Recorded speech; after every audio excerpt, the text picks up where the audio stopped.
ఇక అరెస్టు చేయవద్దు ఫార్ములా ఈ కేసులో మధ్యంతర ఉత్తర్వులు పొడిగింపు క్వాష్ పిటిషన్ పైన తీర్పు రిజర్వ్ చేసినటువంటి న్యాయస్థానం 405 సెక్షన్ వర్తించదన్న కేటీఆర్ తరఫు న్యాయవాది. అలాగైతే దేశంలో ఏ మంత్రి కూడా ఫైల్ మీద సంతకం పెట్టలేరని వివరణ. అవినీతి జరిగితే ఎఫ్ఈఓ పై కేసు ఎందుకు పెట్టలేదు, నిధులు దుర్వినియోగం అయితే రికవరీ ప్రయత్నాలు ఎందుకు చేయలేదన్న కేటీఆర్ తరఫు లాయరు. బిజినెస్ రూల్స్ ఉల్లంఘించారన్న అడ్వకేట్ జనరల్. అవినీతికి ఆధారాలు చూపించలేకపోయినా ఏసీబీ.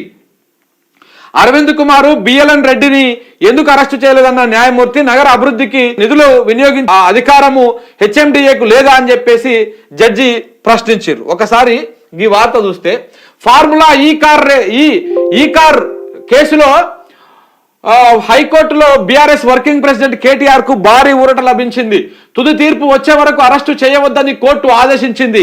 కేటీఆర్ క్వాష్ పిటిషన్ పై మంగళవారం వాదనలు పూర్తి కాగా తీర్పును రిజర్వ్ చేసింది.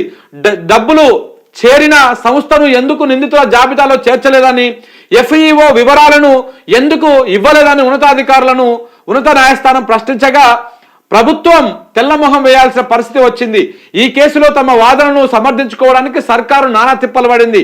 విధి విధానాలపైన వాదనలు తప్ప అవినీతి జరిగిందనే ఆధారాలు కూడా కోర్టుకు సమర్పించలేకపోయింది. కేటీఆర్కి సంబంధించినటువంటి ఈ కేసు ఏదైతే ఉన్నదో, ఈ ఫార్ములా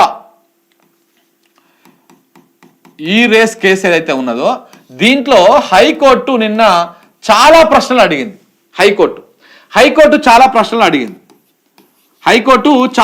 అడిగింది. ఏమేమి అడిగిందంటే, అసలు ఇందులో అవినీతి ఏడ జరిగింది అంటే ఏసీబీ దగ్గర నో సమాధానం.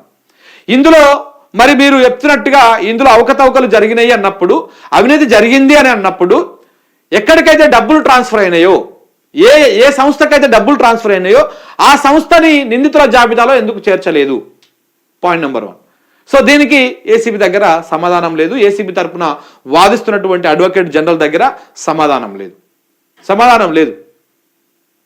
అలాగనే ఇంకోటి ఏమన్నారు, మరి మీరు ఇప్పుడు గవర్నర్ అనుమతి తీసుకున్నామని చెప్పారు కదా, మరి గవర్నర్ అనుమతి కేటీఆర్ కోసం కదా తీసుకున్నది, మరి అధికారులను ఎందుకు అరెస్ట్ చేయలేదు? అవినీతి జరిగినప్పుడు అరవింద్ కుమార్ను కానీ బిఎల్ఎన్ రెడ్డిని కానీ వాళ్ళు ఎందుకు అరెస్ట్ చేయలేదు? వాళ్ళని అరెస్ట్ చేయాలి కదా. ఇప్పుడు ప్రజాప్రతినిధిని అరెస్ట్ చేయడానికి గవర్నర్ గారు అనుమతి కావాలి. వీరిని అరెస్ట్ చేసేందుకు ఎవరు అనుమతి అవసరం లేదు కదా. ఒకవేళ నిజంగానే తప్పు జరిగి ఉంటే వాళ్ళిద్దరిని అరెస్ట్ చేయాలి కదా, ఎందుకు అరెస్ట్ చేయలేదు అని చెప్పేసి కూడా ప్రశ్నించింది కోర్టు. దాంతోపాటు 55 కోట్ల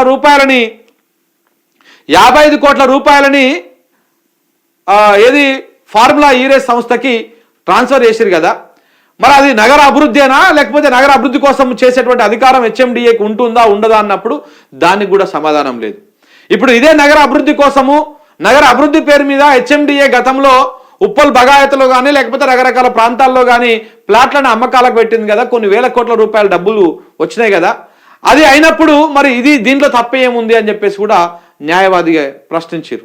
అయినా కానీ ఏసీబీ తరపున వాదిస్తున్నటువంటి ఏజీ దగ్గర ఎలాంటి ఆధారం కూడా, ఎలాంటి సమాధానం కూడా లేకుండా పోయింది. ఇంకోటి ఏమన్నారు, 405 సెక్షన్ గురించి మాట్లాడారు. ఈ 405 సెక్షన్ కింద కేటీఆర్ మీద కేసు పెట్టాల్సిందే, ఆయన అరెస్ట్ చేయాల్సిందని చెప్పేసి ఏసీబీ వాదిస్తూ ఉంది. 405 అనేటువంటి సెక్షన్ కింద కేసులు పెడితే భవిష్యత్తులో ఏ మంత్రి కూడా, ఇక్కడ తెలంగాణ రాష్ట్రంలోనే కాదు యావత్ తెలంగాణ దేశం మొత్తంలో కూడా ఏ మంత్రి కూడా 405 కింద మీరు ఇప్పుడు కేసు పెడితే ఏ మంత్రి కూడా ఒక ఫైల్ మీద సంతకం పెట్టాలంటే భయపడతారు. అసలు ఆ సంతకం పెట్టేటువంటి పరిస్థితే ఉండదని చెప్పేసి కూడా క్లియర్గా కేటీఆర్ తరపు న్యాయవాది వాదించారు. అసలు మొత్తంలో ఈ కేసు మొత్తంలో ఈ ఏసీబీ తరపున ఉన్నటువంటి న్యాయవాది ఎంతసేపు ఉన్నా ఇక్కడ అవినీతి జరిగింది అని చెప్పలేకపోతున్నారు, ప్రూవ్ చేయలేకపోతున్నారు. కానీ మేము కేసు నమోదు చేస్తాము, మేము వీళ్ళని అరెస్ట్ చేస్తాము, వాళ్ళని అరెస్ట్ చేస్తాము, మీరు అనుమతి ఇవ్వండి అని చెప్పేసి చెప్తా ఉన్నారు. ఈ రకమైనటువంటి ప్రయత్నము నడుస్తూ ఉన్నది. అంటే ఏం లేదు, కేసు ఇప్పుడు ఎట్లా ఉంటుంది అంటే, ఇప్పుడు ఏదైనా జరిగితే ఎక్కడైనా ఒక దగ్గర క్రైమ్ జరిగితే దాని మీద కేసు అవుతుంది. కానీ మన తెలంగాణ ప్రభుత్వము, మన ఏసీబీ కేసు నమోదు చేసినాక ఇందులో జరిగినటువంటి క్రైమ్ ఏందో ఇన్వెస్టిగేషన్ చేస్తూ ఉంది. ఆధారాలు ఏవయ్యా అని చెప్పేసి కోర్టు అడిగితే దర్యాప్తులో ఉంటాయి సార్ అవన్నీ అని చెప్తాను. మరి ఏం ఆధారాలు లేకుండా, ప్రాథమికంగా ఎలాంటి ఎవిడెన్సెస్ లేకుండా ఏ విధంగా మీరు కేసు నమోదు చేసిర్రు అంటే అవన్నీ దర్యాప్తులో తేలుతాయి సార్, ఇందులో ఈ అవినీతి జరిగింది, అక్రమాలు జరిగినాయి, ప్రొసీజర్ ఫాలో అవ్వలేదు అని చెప్పేసి మాట్లాడతారు. ప్రొసీజర్ గురించి మాట్లాడినప్పుడు హెచ్ఎండిఏకి కొంత అథారిటీ ఉంటుంది, అదొక దానికి అభివృద్ధి కోసం చేసేటువంటి కార్యక్రమాలు ఉంటాయి అని చెప్పేసి చెప్పినప్పుడు మళ్ళీ దానికి సమాధానం ఉండదు. ఒకవేళ మీరు చెప్పింది అవినీతి జరిగిందని అనుకున్నప్పుడు ఆ ఏదైతే ఫార్ములా ఈ రేస్ సంస్థకు డబ్బులు పోయినాయో ఆ సంస్థ మీద కూడా మీరు కేసులు పెట్టాలి కదా, వాళ్ళని కూడా నిందితుల జాబితాలో చేర్చాలి కదా, మరి ఎందుకు చేర్చలేదు అంటే దానికి కూడా సమాధానం ఉండదు. ఇన్ని రకాల మధ్య చివరికి హైకోర్టులో ఈ ఏసీబీ వాదనలు వీగిపోయినాయి. ఫెయిల్ అయిపోయింది ప్రభుత్వం ఫెయిల్ అయిపోయిందని చెప్పాలి.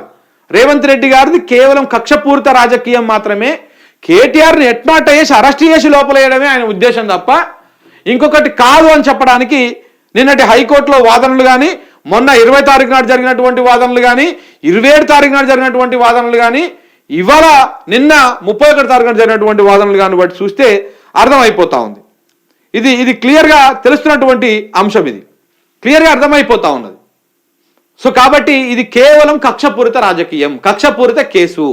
ఫార్ములా ఈ రేస్ కేసు అనేది కేవలము రాజకీయ కక్షపూరితమైనటువంటి కేసు మాత్రమే. కేవలం కేటీఆర్ను జైల్లో పెట్టాలి, రాజకీయంగా ఆయనను ప్రజాక్షేత్రంలో ఎదుర్కోలేకపోతున్నా కాబట్టి నేను ఆయనని బంధించి జైల్లో పెట్టాలని చెప్పేసి ఇటు రేవంత్ రెడ్డి అటు ఈడీని పంపిస్తున్నటువంటి మోడీ చేస్తున్నటువంటి ప్రయత్నాలుగానే కనపడతా ఉంది తప్ప ఇందులో మరి నిజంగానే వాస్తవం ఉంటే, నిజంగానే అది ఉంటే మరి 20 తారీఖు నాడు అయింది హియరింగ్, 27 తారీఖు నాడు అయింది, 31 తారీఖు నాడు అయింది, 3 రోజులు జరిగినది కోర్టులల్లో. 3 రోజులు జరిగినప్పుడు 20 తారీఖు నాడు ఏదైతే కోర్టు కేటీఆర్ను అరెస్టు చేయవద్దు అని చెప్పేసి చెప్పిన రోజు మీరు దర్యాప్తు చేసుకోవచ్చు, మీరు విచారణ చేసుకోవచ్చు, అరెస్టు మాత్రం చేయకూడదు, మీ కేసును ఎక్కడ కూడా ఆపాల్సినటువంటి అవసరం లేదని చెప్పేసి కోర్టు చెప్పినప్పుడు మరి 20 తారీఖు నుంచి 27 తారీఖు దాకా 7 రోజుల సమయం వచ్చింది కదా, 7 days. మరి 7 daysలో కేటీఆర్ చేసినటువంటి అవినీతి ఏంటో ఆ ఎవిడెన్స్ ఎందుకు సంపాదించలేకపోయింది? 7 daysలో దేనికి సంపాదించలేకపోయింది? ఉంటే కదా సంపాదించడానికి, ఆడ ఏమైనా అవినీతి జరిగితే కదా చూపించడానికి.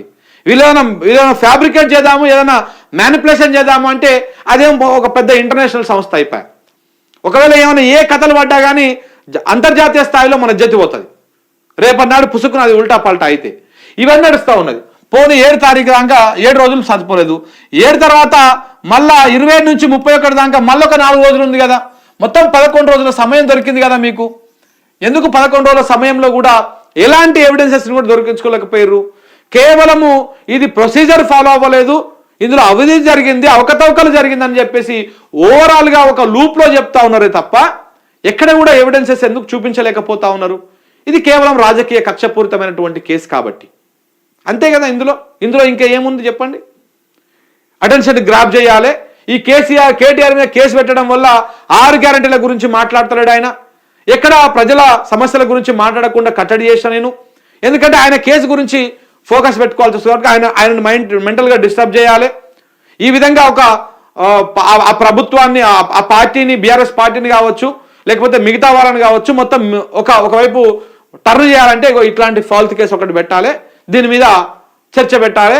ఇవాళ ఏముంది, పొద్దుగా లేస్తే ఏ ఛానల్ చూసినా చివరికి మనం కూడా చూడు 6 గ్యారంటీలు, రైతు భరోసా రావట్లేదు, ఆల్రెడీ నాట్లు వేస్తా ఉన్నారు, యాసంగి నాట్లు పడతా ఉన్నాయి, యాసంగి నాట్లు పడతా ఉన్నాయి. ఇప్పటిదాకా భరోసా దిక్కు దివాన్ లేదు. మరి వస్తుందా రాదా? ఇవన్నిటి గురించి ఎవరు మాట్లాడాలి? అటు ప్రతిపక్షం వాళ్ళు మాట్లాడాలి, ఇటు ప్రశ్నించేటువంటి ప్రభుత్వ ఛానళ్ళు మాట్లాడాలి. ఇవేవి కూడా మాట్లాడతలేవు. చివరికి ఇప్పుడు ఏమైపోయా, అందరు కలిసి కేటీఆర్ కేసు గురించి, ఈ ఫార్ములా ఈ రేస్ గురించి, దీని గురించే చర్చ నడుస్తూ ఉంది. గ్యారంటీలు కానీ, ముసలిళ్ళ పింఛన్లకు సంబంధించింది కానీ, ఉద్యోగులకు సంబంధించిన సమస్య కానీ, ఇట్లా ఎవరి సమస్యలు కూడా చర్చ లేకుండా చేసిండు రేవంత్ రెడ్డి. ఇది తెలివితో చేస్తున్నటువంటి వ్యవహారం ఇదంతా కూడా. కొన్ని రోజులు అల్లు అర్జును, కొన్ని రోజులు కేటీఆర్, కొన్ని రోజులు ఇంకొకటి, కొన్ని రోజులు ఇంకో కేసు, అటెన్షన్ డైవర్షన్ చేయాలి, ఇలాంటి పిఆర్ స్టంట్ ప్రభుత్వాలను నడిపించుకోవాలని చెప్పేసి ఇలాంటి కార్యక్రమాలు చేస్తూ ఉన్నారు. సో దాంట్లో భాగమే ఇదంతా కూడా. 1 సంవత్సరం అన్నా దాంతోపాటు మరొకటి ఏంది, రేవంత్ రెడ్డి 50 లక్షల రూపాయలతో దొరికింది కదా, జైలుకు పోయిండు కదా, చిప్పకూడు తిన్నాడు కదా. సో కాబట్టి ఆ కోపం తీర్చుకోవాలి, ఆ పగ తీర్చుకోవాలి. ఆ పగ తీసుకోవాలంటే ఏదో ఒక కేసు పెట్టి లోపలేయాలి. కేసీఆర్ని ముట్టుకోలేను ఇప్పుడు నేను. కేసీఆర్ని ముట్టుకుంటే మొత్తం ఆగమాగం అవుతుంది. కేటీఆర్ అన్న అరెస్ట్ చేయొద్దా? కేసీఆర్ని అరెస్ట్ చేయకపోయినా కేటీఆర్ అన్న అరెస్ట్ చేయొద్దా? హరీష్ రావు మీదన్న కేసులు పెట్టొద్దా అని చెప్పేసి తీవ్రంగా ప్రయత్నాలు చేస్తూ ఉన్నారు. ఎందుకు అరెస్ట్ చేసి లోపలేస్తే కాదు, ప్రజాక్షేత్రంలో మీరు గెలిచిర్రు, ప్రజలు మీకు ఓట్లేసిర్రు కాంగ్రెస్ పార్టీకి. మీరు గెలిచినాక గెలుపోవటంలే రాజకీయాల్లో పెద్ద పనిష్మెంట్, మీకు అర్థమైతలేదు. ఒక పార్టీని ఓడగొట్టి ఒక పార్టీని గెలిపించిరంటేనే ప్రజలు నువ్వు వేసేటువంటి జైలు శిక్ష కంటే కూడా బలమైనటువంటి తీర్పు, అది బలమైనటువంటి శిక్ష. అది ప్రజలే పనిష్మెంట్ ఇచ్చిన తర్వాత ప్రజలే వాళ్ళని, మీరు కాదు ఒకసారి వాళ్ళకి అవకాశం ఇస్తామని చెప్పేసి బీఆర్ఎస్ పార్టీని ఓడగొట్టి కాంగ్రెస్ పార్టీని గెలిపించిన తర్వాత ఇంకా మళ్ళీ మేము జైల్లో పెడతాం, ఇది చేస్తాం అది చేస్తాం అంటే ప్రజలే మళ్ళీ అదే ప్రజలు, ఏ ప్రజలైతే కాంగ్రెస్ పార్టీకి ఓటేసి గెలిపించారో ఇలా అదే ప్రజలు రియలైజ్ అవుతా ఉన్నారు. రియలైజ్ అయ్యి అరే అనవసరంగా వేసినాం రా ఈ పార్టీకి ఓటు, అనవసరంగా గెలిపించినాము, నిమ్మలంగా ఉన్నటువంటి బతుకులను ఆగం చేస్తా ఉన్నాడు వీడొచ్చి అని చెప్పేసి కాంగ్రెస్ పార్టీ దుమ్మెత్తిపోస్తా ఉన్నారు. ఏ ప్రజలు మిమ్మల్ని గెలిపించి ఏ ప్రజలు మీ వెనకాల ఉన్నారో ఆ ప్రజలు ఇవాళ ఓడగొట్టే పార్టీ మీద సింపతి చూపిస్తా ఉన్నారు.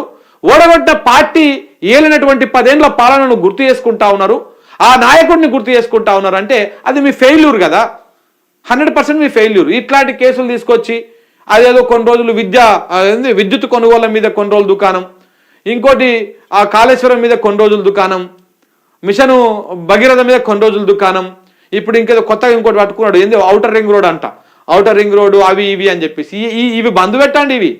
ఈ పాత ఐదు అనుకుంటా పోతే అన్ని బొక్పిచ్చలు వెళ్తాయి. పాత ఐదో వాళ్ళని చూస్తే కేసీఆర్ కూడా పాత ఐదో వాళ్ళని చూస్తే ఇవాళ మీ క్యాబినెట్లో ఉన్న సగం మంత్రులు జైల్లో చిప్పకూడదు తిందురు తెలుసా. దాంట్లో ఉత్తమ్ కుమార్ రెడ్డి మొదటి లిస్టులో ఉంటుండే, దుద్దుల శ్రీధర్బాబు కూడా అదే లిస్టులో ఉంటుండే, చాలా మంది ఉంటుండే అందులో. ఈ కోమటిరెడ్డి వెంకటరెడ్డి కానీ ఈ బ్యాచ్ అంతా కూడా లోపలిపోయే బ్యాచే మరి. ఎందుకంటే మిడ్ మానేర్ ఉంది కదా, మిడ్ మానేర్ డ్యామ్ ఉంది కదా, ఆ మిడ్ మానేర్ని కట్టింది ఇదే కోమరెడ్డి బార్ సంబంధించినటువంటి వాళ్ళు. అది మధ్య కడుతూనే ఊలిపోయింది. మరి ఆ కేసులో తీసుకురావాలంటే లోపల వేయొచ్చు. మరి ఇవన్నీ పెట్టుకోలే వాళ్ళు. తెలంగాణ వచ్చింది, అధికారం మనకు వచ్చింది, ప్రజలు మనకు ఒక అవకాశాన్ని ఇచ్చిర్రు. మనము తెలంగాణ రాష్ట్రం కొత్త రాష్ట్రం, దీని ఎట్టి పరిస్థితుల్లో ఆగం కానియొద్దని చెప్పేసి వీళ్ళు ఒక ప్రయత్నం చేశారు. ఆ ప్రయత్నంలో భాగంగా అది నడిచింది అంతే తప్ప ఈ ప్రతీకార రాజకీయాలకు పోలే వాళ్ళు. మీరు పోతా ఉన్నారు ఆ ప్రతీకార రాజకీయాలకు. అవి బంద్ పెట్టుకోవాలి. అవి బంద్ పెట్టుకుంటేనే అక్కడికి వచ్చేటువంటి అంశాల మీద చర్చ పెడితే బాగుంటుంది.